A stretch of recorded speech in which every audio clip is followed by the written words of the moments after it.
Hello, my name is Lisa York, and so enthused to be here.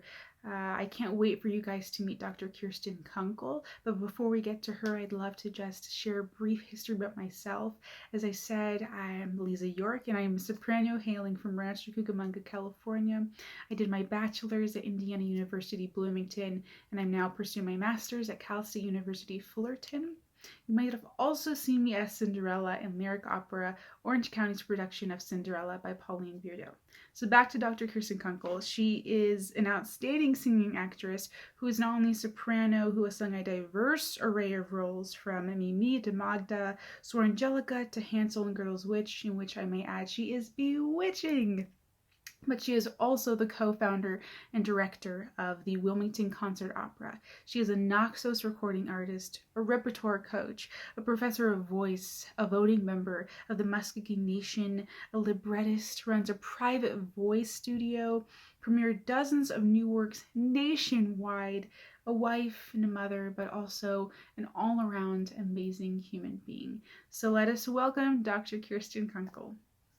Awesome. So thank you so much for coming on board. I'm so excited to get to know you, pick your brain, and just get to ask you some questions about the field. I know that you wear many different hats, so I'm so excited to jump right in. The first question is about social media. And I think right off the bat, just when inputting your name into the Google search bar, just a plethora of things just come up about you, not only about the many hats that you wear, but just as a management director, artist, performer, mother, and just conqueror of the world, it seems like. So the first question is, how important do you think having a presence on social media is for a singer's career?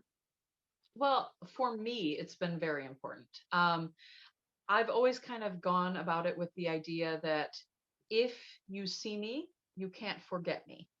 So if you are wanting to stay visible and you're wanting to show people that you are performing and you're um, excited about the work that you're doing, then one of the best ways you can do it is social media, and not just Facebook or Instagram, but LinkedIn even.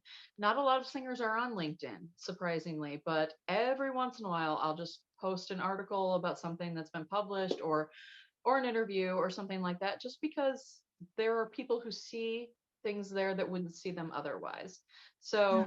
So my primary social media is Facebook and Instagram. I do have a Twitter account that I don't use much. Um, but yeah, for both me and for the opera company, Wilmington Concert Opera, we use a lot of both of those. I think it's pretty important for most singers. I think Mhm. if you want to be visible, it's the easiest way. It's good to, of course, to have a great website, if you're managed to have all your information up there. But if you're famous, if you're in that top tier, you probably don't need to have as active of a social media. But if you're Mhm. younger, or you're up and coming, emerging, or just somebody who's active but you're not a household name, even in the opera field, which I guess I kind of fit into. I feel like I'm very, very busy, but not everyone knows who I am. Um, I feel like that is something that's really helpful to you. So I would say, on a scale of 10 out of 10, 8, it's that Mhm. important. Yeah, something like that. Yeah, I love that. I absolutely agree. Even being someone who is not really technologically advanced, I feel like I'm behind the times even at 23, but I feel like it is so important just to get your face out there. And I love the way you said it. If they see you, then they will never forget you. So that's very true. And segueing, I know you talked about websites. And so I just want to talk personally the importance of websites. Even I feel like as an up and coming artist, really not up and coming, but emerging into this world, into this profession and industry, I feel like I'm always second guessing myself as to what to put on my website. Do I have one at some point? When is that point? And also, I guess the quality of the content for me, I feel like I'm always second guessing if it's professional grade or professional level enough to actually put on my website. So, do you think having website is ideal even if you don't have much content or quality content? So my website is currently under construction. So I'm just going to throw that out there. It's I have a website. It needs to be rehauled, and it's in that Mhm. process. So It looks keep it. great though. I will attest to that. It looks good. Keep that in mind. If anyone goes looking for my website, it is under construction. Um, but yes, in my opinion, if you are going to be auditioning on any level, even young artists, I think having a Mhm. website out there is a great idea. Put what's best for you now, what best represents you and that you feel is the best singing that you do. I wouldn't even Mhm. necessarily say it has to be the best recording. If you feel like you're Okay. singing and performing well, I personally, and this is debatable depending on who you talk to, I love a live recording. I love seeing someone who is in the middle of an actual performance as opposed to performing for a camera. Now, Mm. nowadays, all of us are performing for cameras every Yep. time because that's really been our only option for the past year. But Mhm. if you have that ability to have a live performance video, even if it's a little older, whatever, as long as it represents you well, I think you should have it out there. Um, when I was starting, I think a lot of people suggested putting things like roles in progress on your pages and, on your resume. Once you are having enough on your resume to get rid of Mhm. those, get rid of them, put what you've done. If you go through a Fox switch, you don't need to explain it. You can just put what you're Okay. doing now. And people know. I mean, if you are an administrator who's ever been a singer, people know that people go through Fox changes. They realize gaps happen for medical and family reasons, things Mhm. like that. You don't have to explain it. But yeah, in my personal opinion, yes, I think you should put out what you have, with the best content you have. And if you can, get someone to really spruce it up, even better. But, it's more to see who's out there, what's available. And if you're submitting to a company like mine, we only do online submissions. So it's just easy. If you send a website, we can go right there and see everything all Mhm. at once. So it's nice to have. And you don't need to agonize about it. If it isn't perfect, it will get better in time. Mhm. And I think that applies to singing and your voice too. We're always developing and changing. So, be kind to yourself, I guess is my best advice as far as that goes. I love that. That takes care of question six, your best advice. So that's great. And I was just jottling down. Do a website, regardless of my own personal opinion. So it was great to hear that kind of confirmation from you. So thank I think, you. sure. I also think, have someone who isn't a singer look at it Hmm. and see what they think, because you're going to be far more critical of yourself than, a friend who doesn't sing for a living, Yeah, or isn't trying to do what we do. Get an outside opinion. Never hurts. love that. Thank you so much for that advice. I know that will help a lot of up and coming artists as well when they're trying to transition from conservatory to, making a way for themselves in this world. So I appreciate that. My next question deals with networking. Do you have any specific tips without sounding, I guess another question would be, how do you network without sounding like you're bragging about yourself? Sure. I would like to think I'm good at networking. It's something I enjoy doing. I Hmm. like going to a party and introducing myself and just talking shop. Not everybody likes to do that, but if you want to talk opera with me, you can just start a conversation anytime. Send me a DM on Instagram. It's fine. We'll talk opera. But yeah, I think sincerity really shows in anything you're doing. If you are sincere and you want to develop a relationship with a person on a Hmm. professional level, it's very easy to do so. All you have to do is make yourself available, and sometimes you have to be the person who reaches out. um, Yeah. Sometimes you have to be the person who, in non-pandemic times says, would you like to have a cup of coffee? I'd love to talk about Mm. your company or whatever it is that it's interesting you. um, if it's somebody you're trying to get advice from, maybe offer to pay for an hour of their time or something like that. But on a purely networking level, I think you can, offer to take someone to coffee, go have a walk. Even nowadays you can do that. Yeah. And I think it's just a matter of being honest and open. And the fact of the matter is that, we all have our brand that we're trying to promote. And I like to think of myself as kind of like this glamorous Native American diva type. but I'm also a human and I'm a mom and I have trash to take out, like we're normal people. So you can Mhm. always find something to relate to on a human personal level. As far as online, you probably will come across as a little braggy if you're promoting your stuff all the time. But in my opinion, the people who are going to be supportive of you want to see what you're doing and they want to see that you're doing well. Um, I would rather see an entire Facebook feed of people saying, I'm doing great things, I'm learning, I'm growing, than, lamenting their problems personally. That to me, Yeah. that's more exciting. Some people think that that's not, realistic. And that's okay too. Like I think it's just a matter of finding that balance.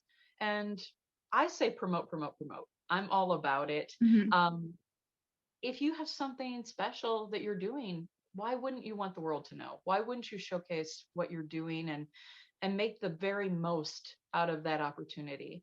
Um, and also for social media wise, now that they have things like memories on Facebook, you can Yeah. see done a year ago or 5 years ago, and you can see these amazing accomplishments that you've had, but also see how far you've come Mm. and maybe you've developed in a different way than you expected and you can showcase that too.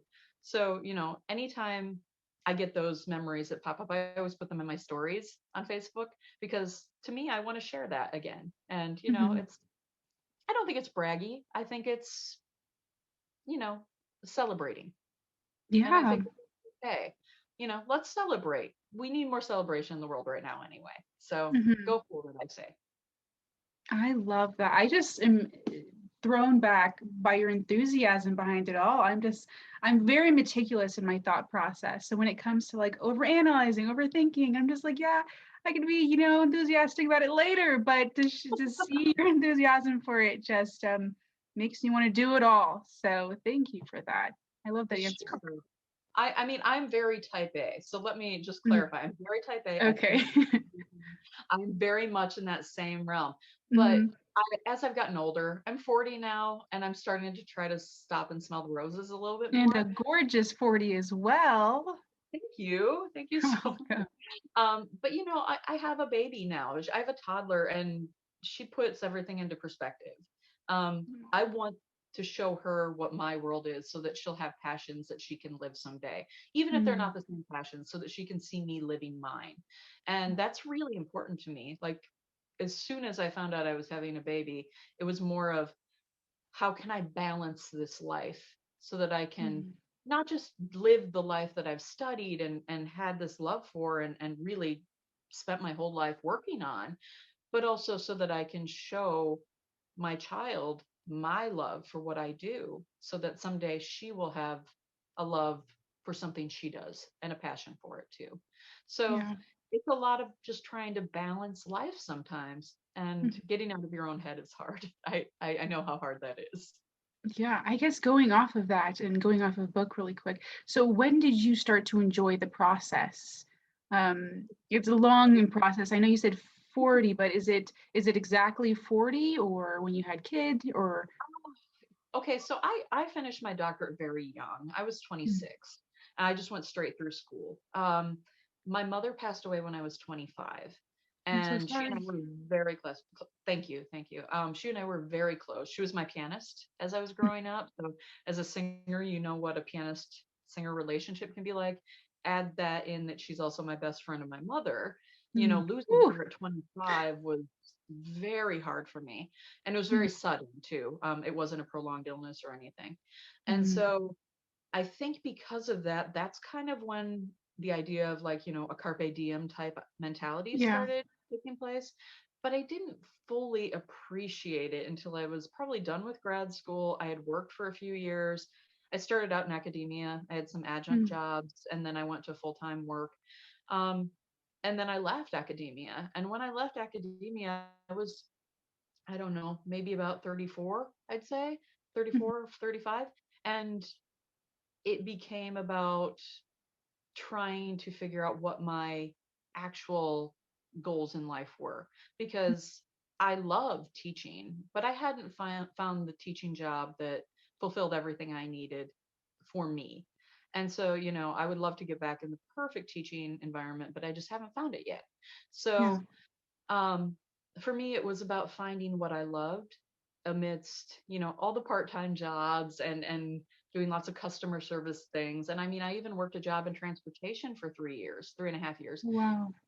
And so it's just a matter of finding that balance and knowing that what you're doing, regardless of how often you're doing it or how much of your time it takes up, is valid and important, and that you Hmm. can just enjoy it when you're in it, I guess. So I Hmm. think maybe getting out of doing opera and teaching full time actually made me appreciate it more. So that when Hmm. I actually was in a rehearsal, it was like, oh, this is my happy place. This is what I love, Hmm. and getting to do that from an administrator standpoint was also really wonderful too, because you see it through different glasses, so to speak, different Yeah. eyes. So yeah. Yeah, that's great. I absolutely can relate with the many jobs at that you pursued, and even me as an aspiring musician, just taking on 3 jobs, and I'm just like, is everyone else doing this? Like, why do I feel like I'm the only one doing this? But that is just a Everyone great else is doing it, I combination. promise. Great. And that's great advice as well. I also had a professor in undergrad that told me, maybe you just need to go in your room and just sing some country music, get out of classical, sing at the top of your lungs, and, do whatever you need to do what you love and to find more passion within it. So thank you again for that advice. Yeah, that's great advice too. I recommend that to anyone as well. Enjoy what Mhm. you're doing. You never know. I mean, just love the music that's around you and love the experience. Just to interject briefly, I was a Nats intern in, I think it was 2013, and it was in Nashville, and it Ooh. was at Vanderbilt, and we Mhm. all went to the Grand Ole Opry, and none of us Oh, were I country love singers. that. It was all opera singers going to the Opry, and we loved it. And we saw these famous country names, and it wasn't about, is this our style? It was, the passion is in the music, and Hmm. they love what they're doing, and they fed off the energy of the audience, who also wanted to be there and loved it. And in that regard, there's no difference between country and opera and musical theater and pop. It's all Yeah. music that those performers love, and their audience loves it too. And my hope and goal is that more people will be brought to opera through the passion that we have for singing it, and and promoting it and all of those things. Yeah. That's great. Ooh, I'm getting so much words of wisdom. I love it. Segueing into our next question, it is about management. So, can you explain your specific process of being managed and the entire whole deal? And also, once you have management, are you done trying to book your own auditions? So I saw that question, and I laughed, and I tried not to laugh. And I was like, I'm not going to laugh on the recording. But Let it out. Let it out. first of all, how I got management. Mhm. I knew someone who was managed by the company I managed by, and I reached out to her, and she had had a positive experience, and they had live auditions once a year, so you could submit your materials, go to New York if they invited you, and do your Mhm. audition. um, at that audition, I sang well, and that was like a Friday or a Saturday. And then on Monday, I had a contract offer. So that's how Cool. mine happened. It was literally, they had auditions and I auditioned. Mhm. For a lot of people, I think it's more that they know someone, an agent goes to see them sing, and they hear someone else and they like them and they talk to them or have them Mhm. audition for them individually. I think that happens perhaps more often Mhm. than the process I had. Um, I've been with my management company, gosh, I'd say 6, 7 years, something like that. Wow. Um, I really like them. I like them as people. I like them. They've, as a company, they've treated me very, very well. They treat me like family. Mhm. So if I hadn't had such a wonderful experience, I don't know if I would have, necessarily stayed with the same company or whatever. I think it's Mhm. very hard as a soprano to get good management. But my management team, they submit me for whatever they can, any way they can. And I know they hustle and try to find things that are not just sent to them too. So for Mhm. me, that's worthwhile. Um, However, caveat to answer your second question, yes, you absolutely have to keep looking for auditions on your own. What a management company will do for you more than anything is they will give you a credibility factor that you Mhm. do not have on your own as an unmanaged singer. It's basically someone higher up saying, we have faith that this person is worth investing in as a performer. And that's Mhm. how a lot of people will end up getting, more opportunities and things like that, is by having the name behind them. It's not so Yeah. much the fact that they're lining up more auditions. You will get more main stage auditions, of course. Sometimes people won't hear you unless you're managed. Mhm. Um, but yes, I would say the vast majority of people who are managed are getting their own opportunities on their own as well. And I certainly am as well. That being said, my management company lets me promote whatever I'm doing and highly encourages it through their social media as well. Mhm. So I think it's just about finding the right fit. I think it's about finding people who are willing to support you as a singer, and you will have to hustle. You might actually be doing more work once you're managed because you need to have your materials ready at all times. You need Mhm. to update them regularly, and you get bumped up to a next level, a little bit higher level, so you need to kind of work a little harder on your networking and things like that as well. Yeah, just to meet those expectations, I guess, to fill in those shoes. Okay, Yeah, well, you're doing the being work, it seems like. So, not an easy thing. I mean, I think once you're at that level, it's a good thing to be managed. I think it's preferable. Mhm. um that being said, I know a lot of singers, especially during the pandemic, have kind of jumped off that to Yeah. focus on technique or themselves or their lives, and just trying to build a life within this crazy time. Mhm. That being said, I think it's a hard time to try to leave management and get new management, especially with certain companies going under. I think it's if you have good management, I would say stay with it now. And if you want management in the future, build up your package so that you're ready for it when you're ready to get that audition, or Okay. whatever that case may be, the interview, Yeah. however it goes. Yeah. Yeah. So you do suggest management, I mean, even during these times, or would you say at a You later will date? you will probably not get much work right now. However, Yeah. companies are starting to do auditions again, Mhm. um, more like for the 2022-2023 season, um, as opposed to right now. So, think 6 months to a year out, and plan accordingly for wherever you are. Okay. Great. We're going to segue into the next one, which is talking about auditions. So, did you ever receive any negative feedback in auditions because you have a doctorate? So that's very interesting because early on, I had read and heard so much feedback from singers saying, you will not get work if you have a doctorate. You will not be treated well. You will be told you, you probably can't sing. That's why you decided to get a doctorate so you could teach. Now, in my opinion, if you are a great teacher, it only enhances your singing and vice versa. But we don't always Exactly. get a doctorate to teach. I got a doctorate because I felt like it was something I wanted. And Yeah. I wanted to have that terminal degree. For me, that was helpful in Mm. my development. I also really wanted to stay in school a little bit longer because I was so young that I wanted Mhm. that time to kind of let my instrument settle. Um, I'm a spinto soprano, so it took me a while for my voice to settle, and it wasn't settled by the time I finished my doctorate. It still Mm. took another 3, 4, 5 years.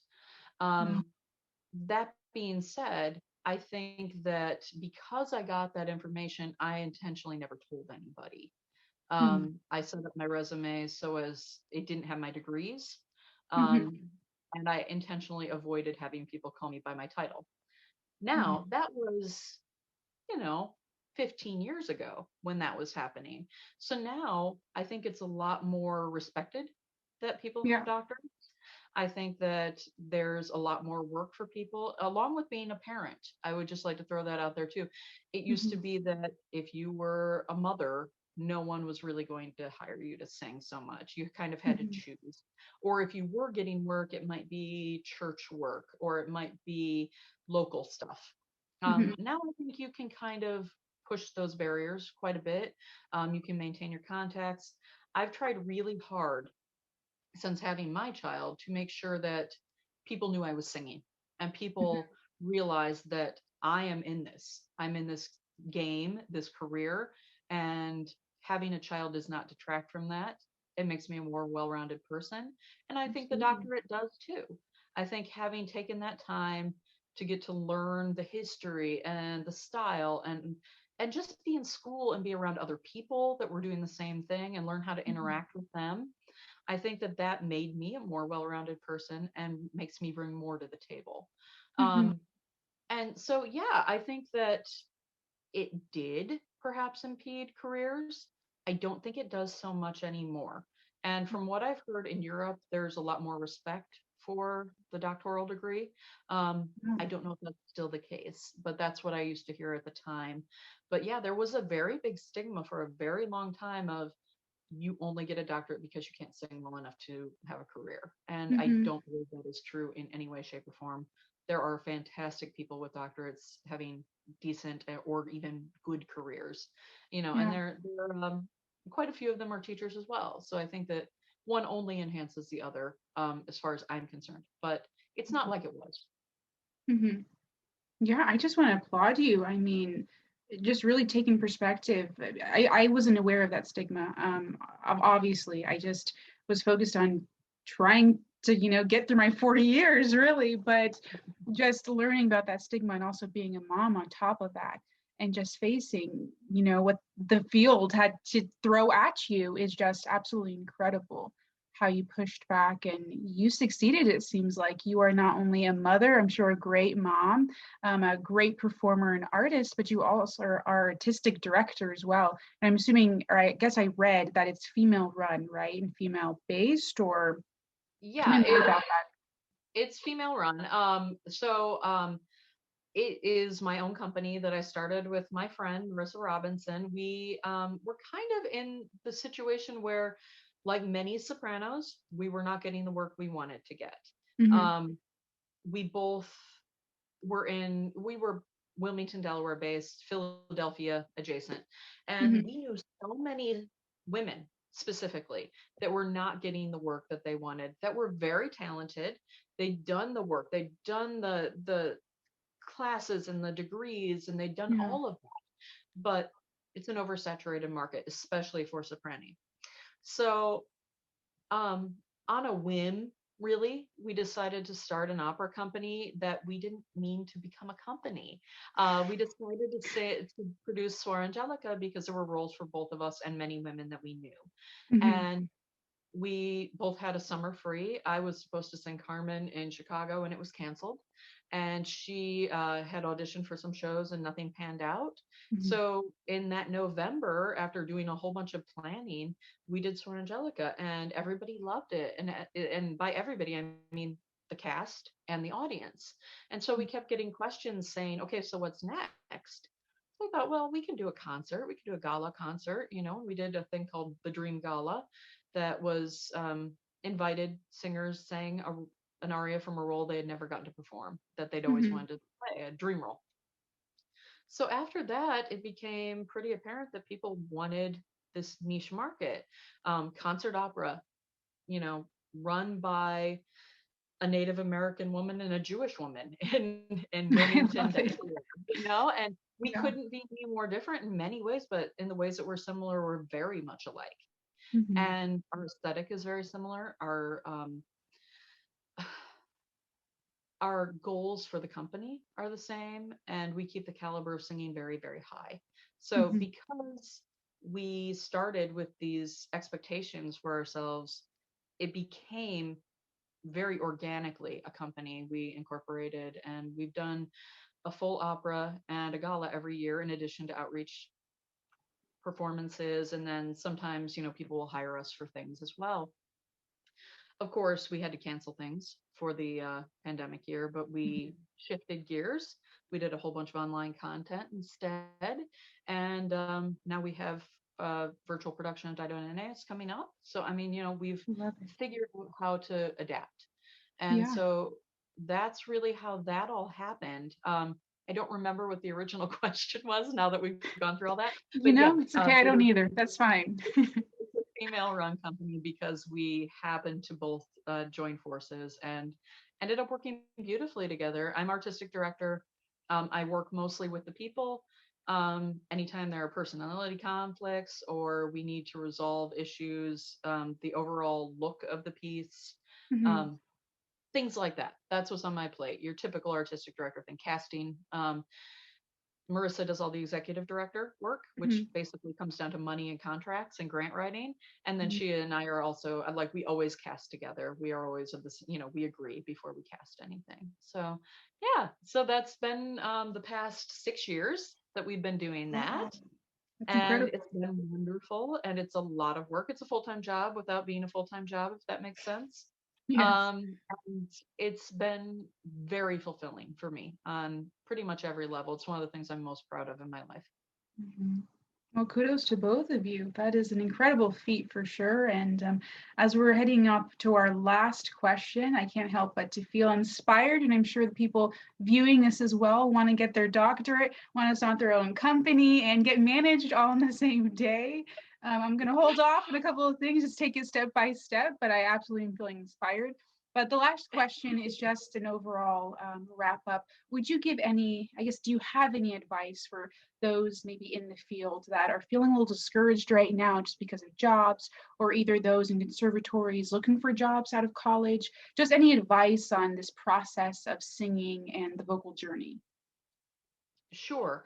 I think you kind of hit the nail on the head. I think you have to take it day by day, especially right now during these pandemic times. Mhm. Take it a day by day. Figure out what you want and work backward too.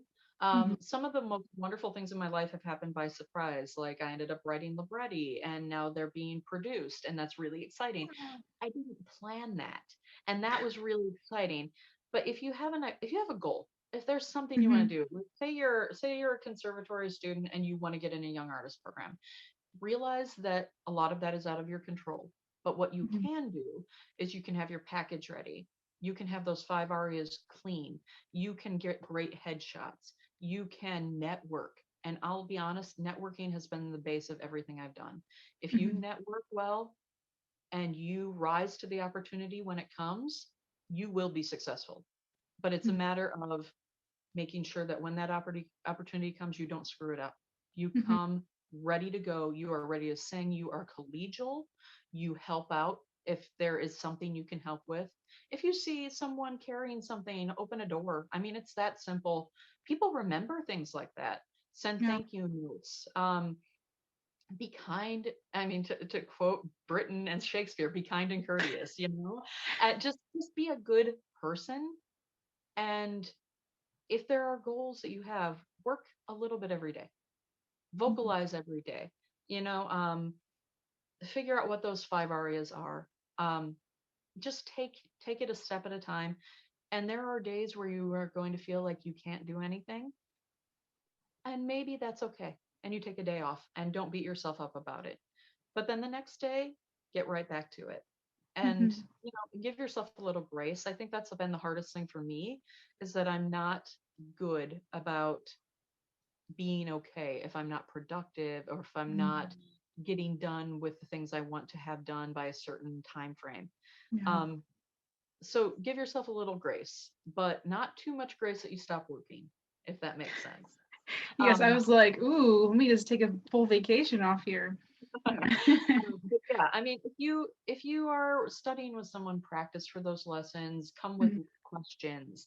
Um, if you're working with someone who's had a career, use that time to ask them any of the questions that you want to ask that maybe you're afraid to ask. that's Mhm. that's why they're there. That's why they're doing what they do, is because they want to share that knowledge. And maybe they don't realize you don't know. I mean, I Yeah. think a lot of times younger singers don't know a lot of things, and when you've been in the field a long time, you don't think about it anymore. You don't Mhm. realize it. Or the industry's changed so much that maybe you don't have a good answer, but you can at least be honest as an advisor or as a teacher and say, I don't know, but maybe this person I know would have a better answer. And I think Mhm. that if you have someone in your life that you don't feel is a great mentor, find a better one. you know? I think no matter what you're doing, be passionate about it, find what you love, share your joy, and just really enjoy music and your life. Because if you're not enjoying this, if it gets to the point where you're not enjoying it, step back, give yourself some time and say, is it that I'm not enjoying the stress? Is it the auditions? What is it? Or is it music? Because you can have a wonderful life and not be a professional musician and still be Hmm. surrounded by music. And I think a lot of people forget that, especially the younger people that are just out of college. I think it's important to realize that no matter what you're doing, life is short, so be fulfilled. I was just reading an article in Classical Singer. It was an older article that had this interview with various moms, and would you have done anything differently and things like that. I was 39 when I had a child, Hmm. and I wouldn't change anything for the world. Hmm. Everyone always says, have your kids young so you can have a career. I didn't do that. Maybe if I had, things would be different, but don't worry that things like getting married or having children or taking a job in a different field will hold you Hmm. back. It only holds you back if you let it hold you back. And that's really what it comes down to. If you want something bad enough, you will find a way to get it. But Yeah. you also have to be a good colleague. You have to be prepared and you have to rise to the opportunities when they come. And if those opportunities don't come, create your own. Hmm. And that is probably the best thing I've ever done for myself is create my own opportunities. Wow. Wow. Well, I think you should write a book too, maybe. Add that to the Maybe list. I'll learn that in my Bestseller. next crusade. Yeah, that was great. We're just going to end on a quote. Share your joy by you, of course. I love that. I know it'll inspire. As I said, you're an inspiration to me, and I know that the people viewing this will absolutely take these words of wisdom and really take it to heart. They're just true, true words of wisdom. So I thank you for being here, for sharing your advice as a mother, as a performing mother, as a performing artist, and as an artistic director, and all of the hats that you wear as well. And we can't wait to see more from you. I know I'm excited to see your next project. So thank you so much for being here. Absolutely. And it's delightful to meet you. Thank you. You as well.